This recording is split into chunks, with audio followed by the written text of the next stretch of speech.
오늘은 성전과 예배라는 제목으로 하나님의 말씀을 함께 나누도록 하겠습니다. 요한복음 18번째 시간입니다. 올해도 이렇게 제가 계산을 해보니까요, 올해 2017년도에 계속 요한복음 말씀을 볼 것 같습니다. 지금 요한복음이 21장인데 지금까지 우리가 이제 4장, 4장을 봤거든요.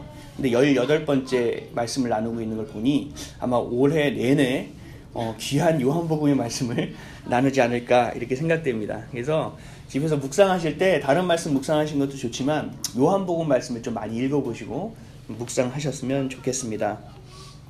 올해는 모두가 하나님의 말씀과 좀 친해지시기를 좀 부탁드리겠습니다. 요한복음 4장을 통해서 사마리아의 땅에 살고 있는 수가성 여인에 대해서 우리가 함께 알아봤었습니다. 살펴봤습니다. 예수님은 수가성 여인의 죄에 대한 문제를 해결해 주셨어요. 그래서 이 수가성 여인이 예수님이 선지자구나, 예수님이 그리스도구나 라는 것을 깨달아 알고 나아가 많은 사람들에게 이 복음을 전하는 장면을 우리가 함께 목격했습니다. 그럼에도 불구하고 이 여인에게 해결되지 않은 문제가 한 가지가 더 있었습니다. 죄의 문제는 해결이 됐는데 또 가지고 있었던 종교적인 문제가 해결이 되지 않았었어요. 우리 교회에 나오면은 어떤 분이 이렇게 얘기하는 걸 들었어요. 이거는 무슨 말씀이야. 그러니까 옆에 있는 권사님, 그냥 믿어. 그러더라고요. 그냥 믿으면 돼. 알게 돼. 물론 그것도 틀린 말은 아니에요. 근데 하나님의 말씀은 의심하지 않도록 여러 가지를 하나님이 다 맞춰서 다 우리에게 밝히 보여주셨기 때문에 무턱다고 믿는 것은 그리 좋은 방법은 아닙니다. 이제 믿음의 1세대들, 우리 어머니 아버지 세대들은 그랬을지 모르지만 지금 우리가 살고 있는 시대에는 말씀이 넘쳐나는 시대이기 때문에 그냥 넘겨서는 안 돼요. 이 수가성의 이 여인도 어떤 부분이 굉장히 궁금한 부분이 하나가 있었는데 이게 풀리지 않았던 거예요. 그래서 내가 지금 예배드리고 있는 이 곳이 정말 하나님이 계신지, 내가 이 예배를 드리고 있는데 이것을 정말 하나님이 받으시는지, 이 의심이 이 여인의 마음 가운데 항상 가득 있었기 때문에 이 여인은 예배에도 불구하고, 예배를 드림에도 불구하고 하나님을 만나볼 기회조차 없었다는 거예요. 무턱대고 믿는 것이 좋을 때도 있지만 거의 좋지 않은 일이 훨씬 많다는 거예요. 하나님을 만나기 위해서는 하나님의 말씀을 봐야 됩니다. 하나님의 말씀이 곧 예수 그리스도이기 때문에 그래요. 그렇다면 그분이 어떤 말씀을 우리에게 주셨는지, 그 말씀이 왜 우리에게 생명의 말씀이 됐는지, 그 말씀이 지금 2017년을 살아가고 있는 나에게 어떤 의미가 있는지에 대해서 늘 공부하고 하나님께 기도하셔야 된다는 거예요. 그래서 어디 가서 네이버 찾지 마시고, 네이버 보시면 아시겠지만 저희 깜짝 놀랐어요. 이단이 얼마나 많은 말씀을 치장하고 있는지 몰라요. 정말 많은 일들을 하고 있어요. 새 계명 이렇게 치면 신천지밖에 안 나와요. 하나님의 계명처도 그렇습니다.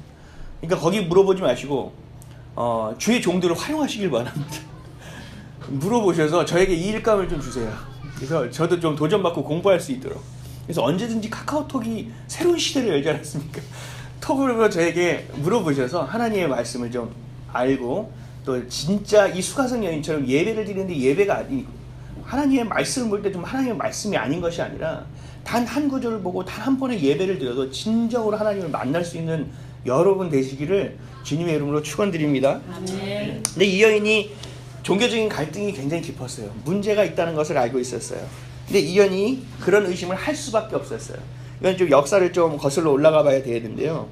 사울 왕, 초대 왕이었던 사울 왕, 그리고 다윗 왕, 그리고 솔로몬 왕까지는 태평청대를 이루는 시대를 살고 있었어요. 근데 이 솔로몬 마지막 시대에 영적인 것들이 무너져가기 시작하다가 이 아들 르호보암에 이르러서는 이 나라가 완전히 망하기 시작합니다. 자신들을 위한 부역과 노역을 각 지파에게 명하기 시작하고, 그리고 그 원로회라는 사람들 있잖아요. 지혜 있는 분들의 말을 하나도 듣지 않기 시작합니다. 그래서 솔로몬도 마지막 때에 유다 지파와 베냐민 지파 외에 10지파는 굉장히 무시했어요. 그리고 부역과 노역을 더 많이 하고 세금을 더 많이 걷어주었어요. 더 비옥하지도 못했는데도 불구하고. 근데 이 르호보암 때 더 많은 폭정이 일어나니까 이들이 안 되겠다 싶어서 계속적으로 요구하다가 반기를 들고 일어납니다. 그래서 여로보암이라는 사람을 주축으로 해서 10지파가 이 이스라엘 땅에서 벗어나게 돼요. 그래서 북쪽의 10지파와 남쪽의 2지파로 갈라져서 북이스라엘과 남유다로 분열된 왕국이 시작되게 됩니다. 근데 모든 사람들에 있어서 이 12지파에 있어서 성전은 단 한 곳이었어요. 어딘지 아시죠? 그렇죠. 예루살렘이었어요. 예루살렘만이 하나님이 계신 곳이고, 예루살렘만이 성전이고, 예루살렘에서만이 예배를 드릴 수 있는 공간이라고 다들 의식하고 인지하고 그렇게 살아가고 있었어요. 근데 땅이 갈라졌단 말이죠. 땅이 갈라져서 화가 나서 두 왕국이 분열되어 있는데, 자세히 보니까 북이스라엘의 10지파 사람들이 절기가 되고 때가 되면 다 예루살렘에 가서 헌금하고 예배드리고 올라오는 거예요. 이것들을 보기가 좀 싫었던 거죠. 그래서 단과 베델이라는 곳에서 거기에 성소를 만들어 놓고 거기서 예배를 드리게 했어요.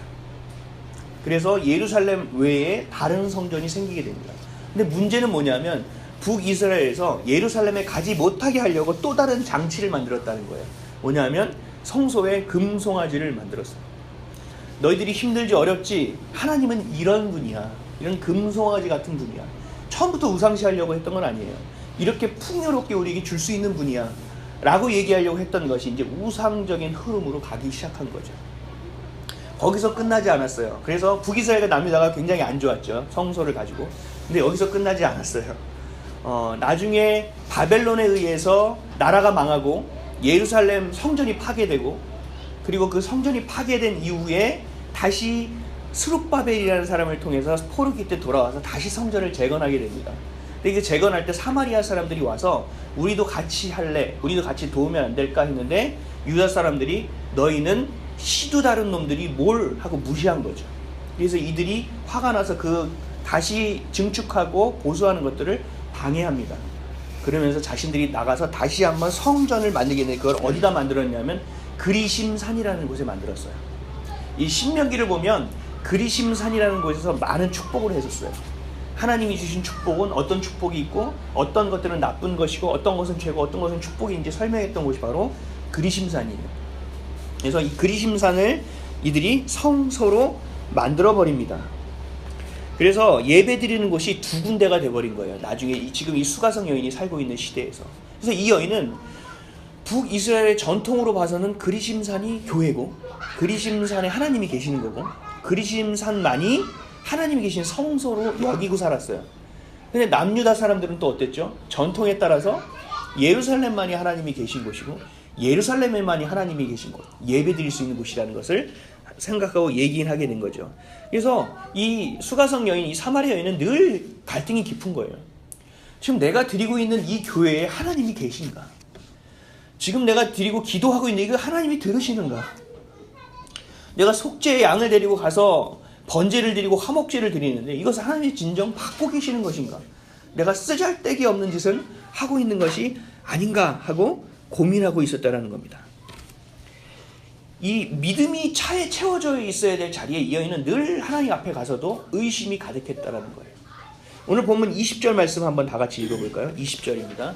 시작. 우리 조상들은 이 산에서 예배하였는데 당신들의 말은 예배할 곳이 예루살렘에 있다 하더이다. 이 수가성 여인이 예수님이 선지자구나, 하나님의 아들이구나 라는 것을 깨닫고 판단한 후에 가장 깊숙이 있었던 종교적인 질문을 지금 꺼내놓는 장면이에요. 이때 예수님이 대답해 주십니다. 22절입니다. 다 같이 읽겠습니다. 시작. 너희는 알지 못하는 것을 예배하고 우리는 아는 것을 예배하노니 이는 구원이 유대인에게서 나니라. 그리심산에 있는 성전이 있고 예루살렘에 있는 성전이 있는데, 야 미안한데 예루살렘이 진짜야 라고 예수님이 얘기하시는 거예요. 왜냐하면 아브라함을 통해서 계속적으로 예수님의 혈통까지 하나님이 어떤 혈통을 끝까지 이어오게 했냐면 유다지파의 혈통이에요. 그래서 유다지파의 혈통이 적통이다라고 지금 얘기하고 계시는 거예요, 예수님께서. 그래서 그 역사를 이어온 것, 그래서 유다지파가 맏아들이다, 여기 하는 것이 정통성이 있다라고 이렇게 얘기하시는 거예요. 그러면서 거기서 끝나지 않으셨어요. 더 큰 성전에 대한 의미를 여인에게 알려주기 시작합니다. 21절입니다. 다 같이 읽겠습니다. 시작. 예수께서 이르시되 여자여 내 말을 믿으라. 이 산에서도 말고 예루살렘에서도 말고 너희가 아버지께 예배할 때가 이르리라. 아멘. 그리심산과 예루살렘 두 군데서 진짜는 예루살렘인데, 근데 그것도 딱히 맞는 건 아니야. 진짜 예배는 이런 장소가 중요한 게 아니란다 하고 이 수가성 여인을 붙잡고 이 귀한 얘기를 지금 예수님이 하고 계시는 거예요. 예배라는 것은 장소가 중요한 것이 아니라 예배라는 것은 그 대상이 중요한 것이다 라고 얘기하고 있는 거예요. 그래서 예수님이 아버지라는 말을 처음으로 꺼낸 구절이 바로 여기에요. 하나님이 우리의 아버지가 되어주시는 것은 우리가 믿는 그 God, 하나님이 우리의 하나님이 될 때 우리의 아버지가 된다는 거죠. 그러니까 예배의 장소가 중요한 것이 아니라 하나님 그 존재, 그 대상, 우리가 경배하고 있는 그 대상이 중요한 것이다 라고 얘기하는 거예요. 아버지께 드리는 것이 중요하다. 이것이 바로 예배다. 하나님 아버지의 말씀을 듣고 믿음으로 받아들이고 그 복된 진리를 깨닫는다면 너는 진짜 예배를 드리고 있는 것이다 라고 얘기하고 있는 거예요.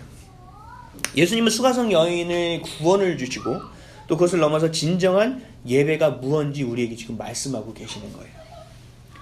하나님이 원하시는 성전은 무엇인지 아세요? 하나님이 진짜 원하는 예배는 뭘까요? 오늘은 그 말씀에 대해서 함께 은혜의 말씀을 좀 나누도록 하겠습니다. 첫째로 성전이란 무엇일까요? 성전이란. 유대인들은 예루살렘 성전이 진짜라고 얘기합니다. 사마리아인들은 그리심산이 진짜 성전이라고 이야기합니다. 그리고 예수님은 수가성 여인에게 예루살렘 성전이 진짜라고 얘기합니다. 그리고 또 이렇게 말씀하십니다. 마태복음 24장 1절에서 2절 말씀에 예수께서 성전에서 나와서 가실 때 제자들이 성전 건물을 가리켜 보이려고 나아오니 대답하여 이르되 너희가 이 모든 것을 보지 못하느냐? 내가 진실로 너희에게 이르노니 돌 하나도 돌 위에 남지 않고 다 무너뜨려지리라. 아멘. 이것이 진짜 성전이 아니라는 말씀이죠. 그리고 다시 이렇게 얘기합니다. 요한복음 2장 19절에서 21절에 예수께서 대답하여 이르시되 너희가 이 성전을 헐라 내가 사흘 동안에 일으키리라. 유대인들이 이르되 이 성전은 46년 동안에 지었거늘 내가 3일 동안에 일으키겠느냐 하더라. 그러나 예수는 성전된 자기 육체를 가리켜 말씀하신 것이라. 아멘. 예루살렘 성전은 여러분들이 다 아실 거예요. 솔로몬 때 지어졌어요. 다윗이 막 짓고 싶어 했는데 넌 안 돼. 손에 피를 많이 묻혔어. 네 아들 때 지을 거야. 그래서 솔로몬 시대에 하나님이 굉장히 많은 것들을 주셔서 성전을 아름답게 짓게 했어요. 그것을 우리는 뭐라고 얘기하냐면 제1성전이라고 얘기해요. 그리고 나서 바벨론에 의해서 그 성전이 다 파괴됐어요. 그리고 포로로 끌려가서 살다가 나중에 포로에서 속속속 복귀하더니 스룹바벨이라는 사람을 통해서 다시 그 성전이 재건됩니다.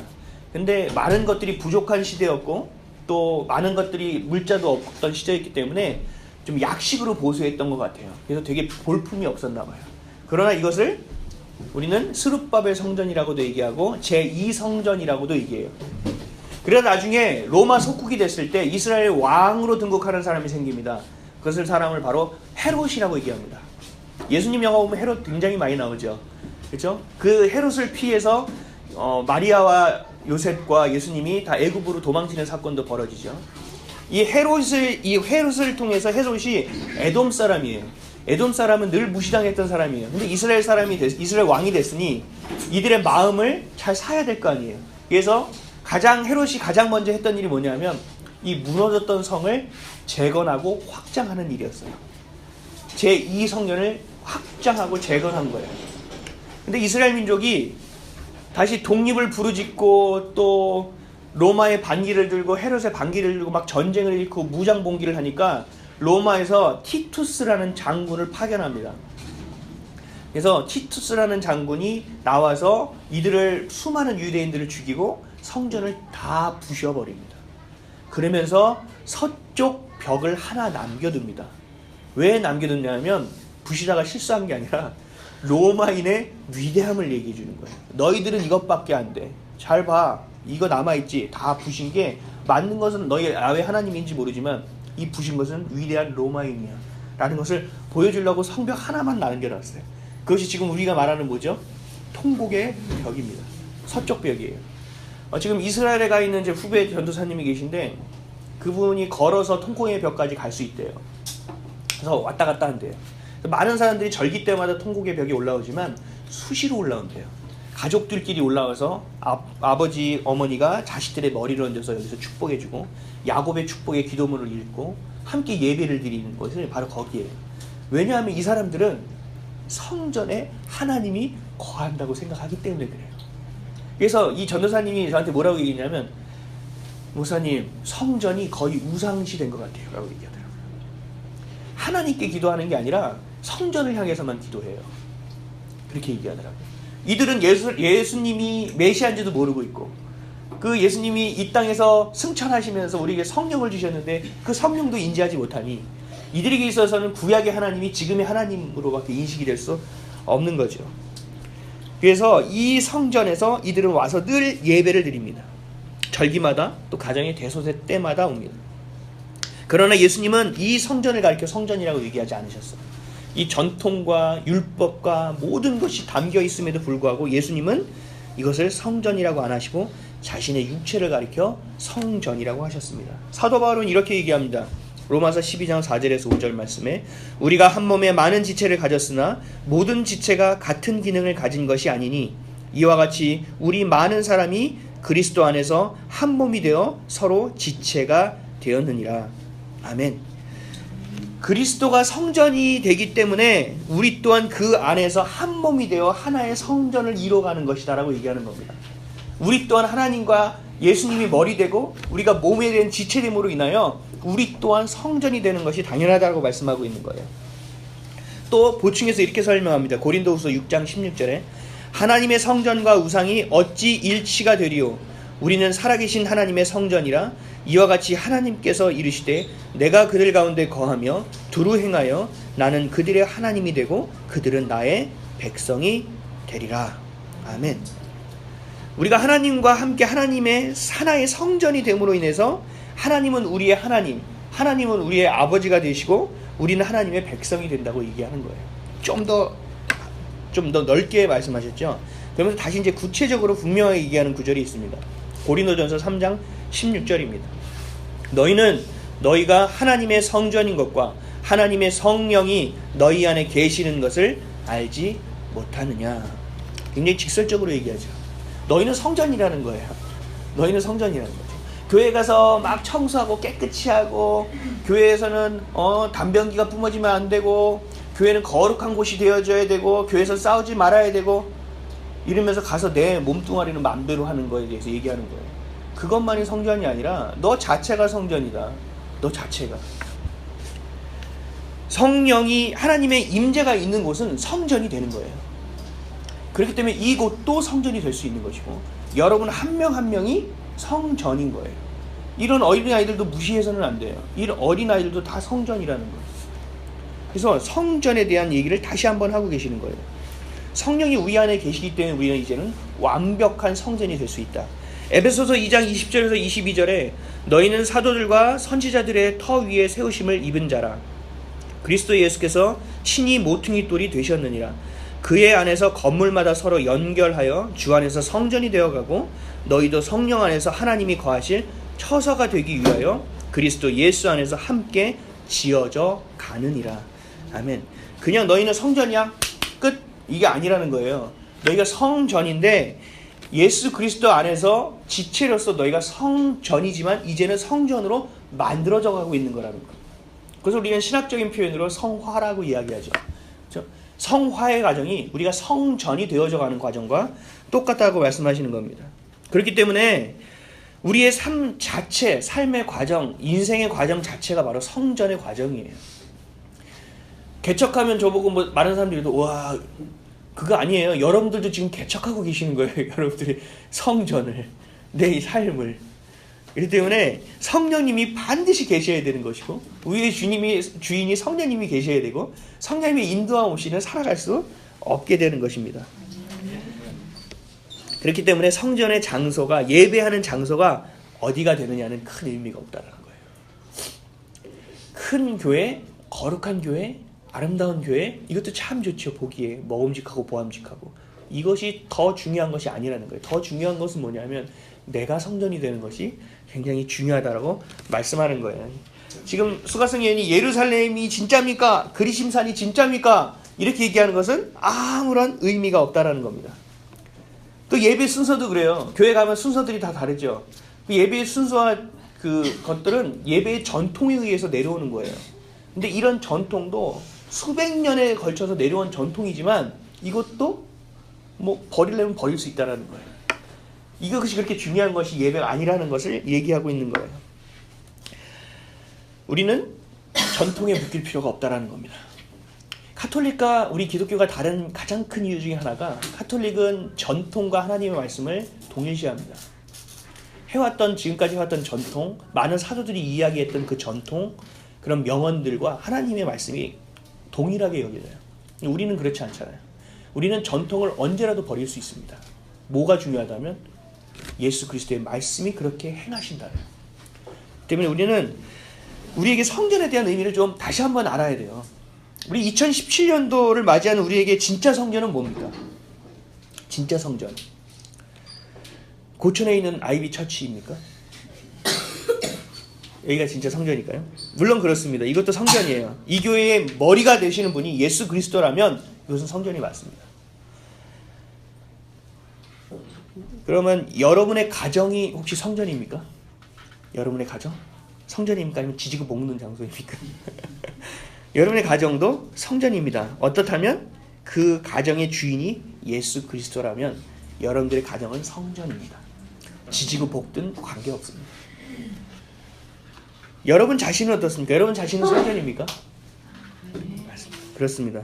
여러분의 자신도 성전입니다. 우리 각자의 삶 가운데 성령님이 임재하시고 그 성령의 능력으로 살아간다면 여러분들 한 명 한 명은 다 성전이 맞습니다.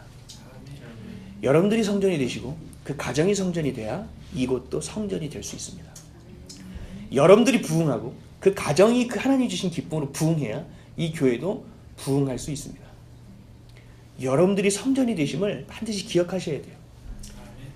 그래서 예전에 제가 말씀드렸죠. 제가 담배를 끊었던 가장 큰 이유 중에 하나가 이 말씀이었다고. 네가 성전인데 성전에 담배 연기 맨날 뿜고 살래? 제가 상상을 했더니 참 그림이 안 좋더라고요. 그래서 그때 마음을 고쳐먹기 시작했던 적이 있습니다. 여러분들은 성전입니다. 그렇기 때문에 예수 그리스도는 그 자체가 성전이고 그를 믿는 자, 그를 주인으로 여기는 자, 우리 모두가 성전이라는 것입니다. 예수 그리스도가 모퉁이 돌 되어주심으로 우리가 복음으로 연합됨으로 성령의 임재 가운데 살아감으로 성전으로 살아가는 저와 여러분 되시기를 주님의 이름으로 축원드립니다. 두 번째로 봐야 될 건 뭐냐면요. 예배란 무엇입니까? 성전이란 이제 이해가 되셨죠? 그러면 예배는 무엇입니까? 그냥 성전에서 우리가 찬양하고 말씀 듣고 기도하는 것이 예배입니까? 예배는요. 마음을 온전히 하나님께로 향하고 내 소중한 향유 옥합을 깨트려 주께 드리는 것이 바로 예배입니다. 앞서 말씀드렸듯이 하나님의 말씀을 믿고 듣고 믿음으로 받아들이고 그 복된 진리를 깨닫는 시간이 바로 예배의 시간이라는 거예요. 그렇게 깨달고 믿으려면 어떻게 해야 되죠? 들으려면 만나야 되죠. 그래서 예배의 핵심은 하나님과의 만남입니다. 여러분들 오시기 전에 제가 여기서 늘 기도하는 게 그거예요. 오는 성도님들의 마음과 영을 열어주십시오. 그리고 천국의 문을 활짝 열어주십시오. 그래야 만날 거 아닙니까? 주님 만나주십시오. 만나야 해결됩니다. 저는 할 수 있는 게 아무것도 없습니다. 주님 만나주십시오라고 제가 기도합니다. 예수님은 수가성 여인에게 예배의 정의를 분명하게 말씀합니다. 오늘 보면 다시 한번 읽어보겠습니다. 23절과 24절입니다. 다 같이 읽겠습니다. 시작. 아버지께 참되게 예배하는 자들은 영과 진리로 예배할 때가 오나니 곧 이때라. 아버지께서는 자기에게 이렇게 예배하는 자들을 찾으시느니라. 하나님은 영이시니 예배하는 자가 영과 진리로 예배할지니라. 아멘. 이 말씀을 통해서 보면 수가성 여인은 지금까지 예배를 드린 적이 없어요. 수가성 여인은. 이 여인은 하나님과의 깊은 영적인 교제를 경험하지 못했어요. 하나님의 임재를 경험하지 못했어요. 여러분들은 어떠십니까? 예배 때 하나님과 교제하고 계십니까? 하나님의 임재를 경험하십니까? 아니면 그걸 경험하기 위해서 그렇게 기도하고 나오셨습니까? 예배는 우리가 부끄러운 구원을 받기 위해 나오는 장소가 아닙니다. 드리는 것이 아닙니다. 예배는 주일을 성수하라고 성수하러 나오기만 하는 것이 아닙니다. 하나님을 만나러 나오는 자리라는 것입니다. 갈급한 마음으로 나와야 되는 것이고 진실한 마음을 가지고 나와야 되는 것이고 주님을 만나기 위한 이 갈급한 마음으로 나와야 되는 것이 바로 이 예배라는 것이에요. 이 여인은 그것을 누리지 못하고 있어요. 그 주시는 기쁨도 못 누렸고 주시는 그 간절함도 못 누렸어요. 하나님과 멀리 떨어져 있는 사람이 바로 이 여인이었습니다. 하나님과 관계가 멀리 떨어져 있으므로 참 예배를 경험하지 못했기 때문에 이 사람은 영혼조차 구원받지 못하고 고침조차 하나도 받지 못했던 것입니다. 다시 얘기해서 문제를 해결할 수 없었다는 겁니다. 하나님을 만나야 해결됩니다. 우리의 영혼이 하나님으로 인해 기쁨이 넘치고 행복해지는 건 그것이 예배라는 거예요. 하나님을 만나는데 어떻게 안 기쁠 수 있습니까? 하나님을 만나는데 어떻게 찬미하고 경배를 안 드릴 수 있습니까? 그렇죠? 하나님을 만나는 그 자체가 행복이라는 거죠. 기쁨이라는 거죠.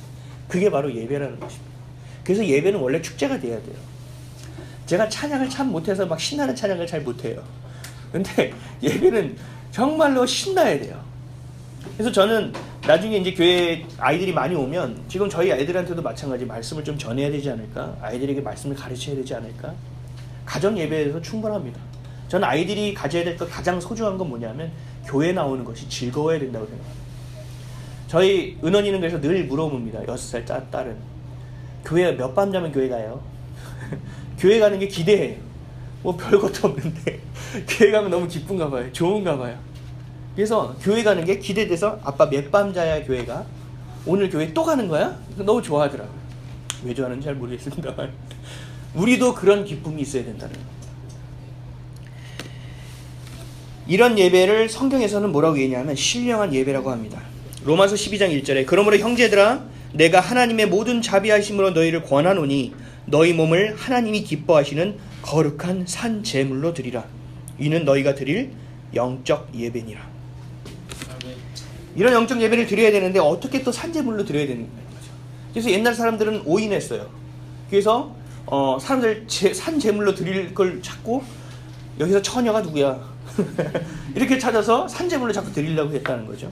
여기서 말씀하시는 하나님이 말씀하시는 산 제물은 그게 아닙니다. 마가복음 12장 30절에 분명하게 말씀하십니다. 내 마음을 다하고 목숨을 다하고 뜻을 다하고 힘을 다하여 주 너의 하나님을 사랑하라 하신 것이요. 이것이 주신 가장 큰 계명입니다. 이것이 우리에게 주신 사명입니다. 이것이 우리에게 원하시는 예배에 드릴 때 원하시는 예물입니다. 제물입니다. 그렇게 우리가 살아내는 것이기 때문에 산 제물이라고 얘기하고 있는 것입니다. 하나님을 내 영혼으로 사랑하고 기뻐하는 것이 예배라는 거예요. 우리 좀 종합해 볼게요. 제가 성전에서 하나님을 만나는 것이 예배입니다. 그렇죠? 크게 볼 때 공동체가 모여서 오늘처럼 하나님의 말씀을 사모하고 하나님을 향해서 마음을 열고 찬양하고 기도하는 것이 예배입니다. 근데 또 성전은 뭐라고 얘기했죠? 우리 자신도 성전이라고 얘기합니다.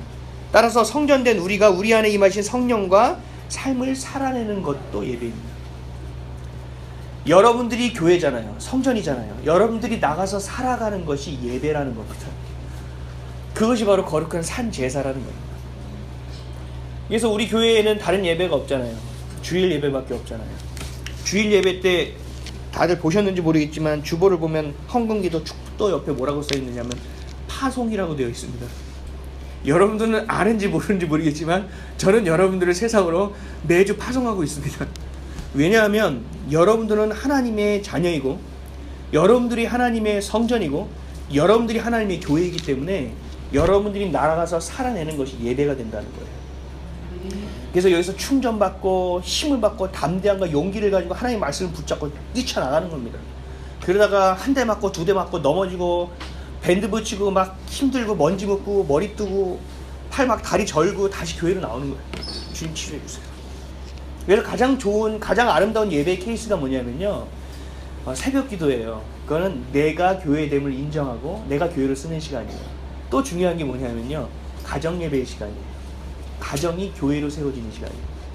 그래서 권면드립니다. 매일 가정에서 예배 드리길 권면드립니다. 부부가 성경책을 다 열고 큐티를 같이 하는 게 얼마나 아름답습니까? 저도 좀 해봐야 될 것 같습니다. 아름답지 않습니까? 이제는 나 혼자 먹는 게 아니라 챙겨줘야 되지 않겠습니까? 그렇죠? 그래서 서로가 서로에게 영향받고 서로가 서로를 챙겨주고 또 아들과 딸과 모여서 같이 기도하고 같이 예배하는 것, 이것이 진짜 교회라고 말씀하고 있는 것입니다. 이 여인은 하나님을 만나지 못했습니다. 죄의 문제로 인해서 자신이 성정됨도 알지 못했습니다. 드리고 있는 곳이 성전이 맞는지 잘못된 곳인지 이것이 하나님인지 아닌지 늘 갈등 가운데 있었습니다. 그래서 예배 가운데 느낄 수 있는 누릴 수 있는 참 기쁨과 평안과 행복과 치유를 경험하지 못했습니다. 거꾸로 우리가 진정한 예배를 드린다면 기쁨과 행복과 평안과 치유를 경험하는 게 맞다라는 거예요. 예수님은 성전 자체이십니다. 그리고 그리스도 안에 있는 우리도 성전 자체입니다. 우리 가정도 성전입니다. 우리와 하나님이 만나는 그곳이 바로 성전입니다. 성경은 그 성전을 이야기해서 하나님의 나라라고 이야기합니다. 성령님을 믿고 함께하는 우리가 밟는 그 땅마다 하나님의 나라라고 말씀하고 계시는 거예요. 하나님의 나라가 이 땅 가운데 임하기 위해선 여러분들이 교회가 되셔야 돼요. 여러분이 성전이 되셔야 합니다. 어제도 제가 말씀드렸죠. 교회는 수없이 많고 수도 없이 하나님의 말씀이 선포되는데도 불구하고 왜 이 나라 이 땅은 변하지 않는가? 왜 우리는 변하지 않는가? 듣는 자만 많고 하나님의 말씀을 사모하고 실천하는 자가 없기 때문입니다. 다시 오늘의 말씀에 돌아와서 말씀드리면 성전된 자가 없고 예배 드리는 자가 없다라는 것입니다. 오늘 본문 말씀 23절 다 같이 한번 읽어보겠습니다. 시작. 하나님께 참되게 예배하는 자들은 영과 진리로 예배할 때가 오나니 곧 이때라. 아버지께서는 자기에게 이렇게 예배하는 자들을 찾으시느니라. 아멘. 하나님은 지금도 예배하는 자를 찾고 계시다라는 거예요. 하나님은 지금도 삶을 통하여 예배드리는 자를 찾고 계시다라는 겁니다. 대기업들이 사람 뽑는데 참 어렵다고 합니다. 실업자는 많은데. 그렇죠? 교회에서도 마찬가지입니다. 배출되는 신학교 학생들은 참 많습니다. 근데 목사님들이 얘기하면 저한테도 간혹 전화 와요. 좀 교구장을 뽑아야 되는데 추천 좀 해달라고. 그리고 네가 올래? 이런 얘기도 합니다. 사람이 없다라는 거예요. 그렇게 많이 나오는데. 하나님의 관점에서 여러분들을 볼 때도 마찬가지일 겁니다. 지금 뭐 다시 인구가 늘어서 900만이라고 얘기하더라고요. 그리스도인의 인구가. 교회 다니는 숫자가. 근데 하나님은 지금도 찾으신다는 거예요. 예배하는 자를. 우리가 계수하는 숫자가 중요한 것이 아닙니다. 한 명 한 명이 교회됨, 한 명 한 명이 성전됨, 한 명 한 명이 정말 내 자식이 됐으면 좋겠다라고 지금도 하나님은 말씀하고 계시고 그들을 찾고 계시다는 사실입니다. 사랑하는 성도 여러분, 여러분들이 성전임을 믿으십니까? 아멘. 여러분들이 교회됨을 믿으십니까? 아멘. 여러분들의 삶이 예배됨을 믿으십니까? 아멘. 그러한 삶을 살아내시기를 주님의 이름으로 간절히 축원드립니다. 아멘. 2017년도에는 주일 성수에 머무르는 것이 아니라 삶을 통하여 진정한 예배를 드리는 저와 여러분 되시기를 주님의 이름으로 축원드립니다. 아멘. 기도하겠습니다.